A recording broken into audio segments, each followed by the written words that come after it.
২৮ জনকে হত্যার ঘটনায় বিজেপির কর্মকর্তা লেফটেন্যান্ট কর্নেল রেদওয়ানুল ইসলাম সহ ৪ জনের বিরুদ্ধে শুনানি আজ। সেখানে আছেন জাহিদ হাসান, যুক্ত হচ্ছে তার সঙ্গে। জাহিদ, রামপুরায় এই মামলার শুনানি কখন নাগাদ শুরু হবে একটু জানাবেন।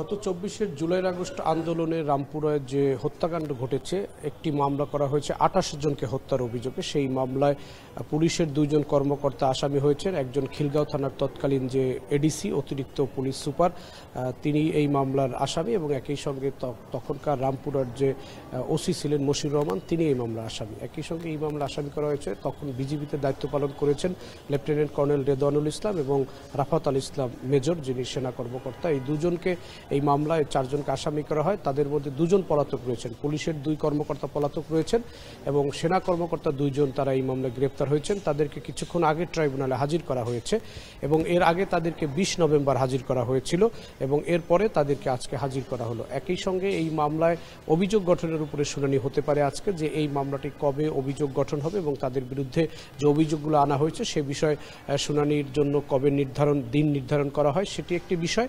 আরেকটি বিষয় হচ্ছে যে 2 জন পুলিশ কর্মকর্তা যে এই মামলায় পলাতক রয়েছেন তাদের পক্ষে রাষ্ট্রনিযুক্ত আইনজীবী দেওয়া হবে কিনা এবং কাদেরকে দেওয়া হবে সে বিষয়ে একটি সিদ্ধান্ত আজকে হতে পারে।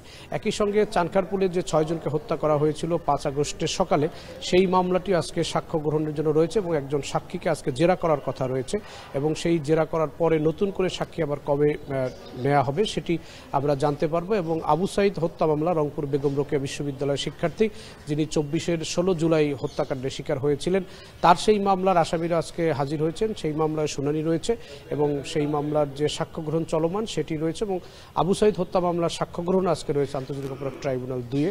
সব মিলিয়ে 3টি মামলার কার্যক্রম রয়েছে। এই 3টি মামলায় জুলাই আগস্ট আন্দোলনের হত্যাকাণ্ডের মামলা, মানবতা বিরোধী অপরাধের মামলা। এই মানবতা বিরোধী অপরাধের মামলায় মূলত আসামিদেরকে সকালে আনা হয়েছে।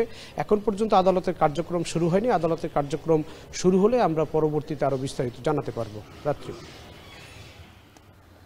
আন্তর্জাতিক অপরাধ ট্রাইব্যুনাল থেকে যুক্ত ছিলেন জাহিদ হাসান। দর্শক, নিচ্ছে একটা বিরতি।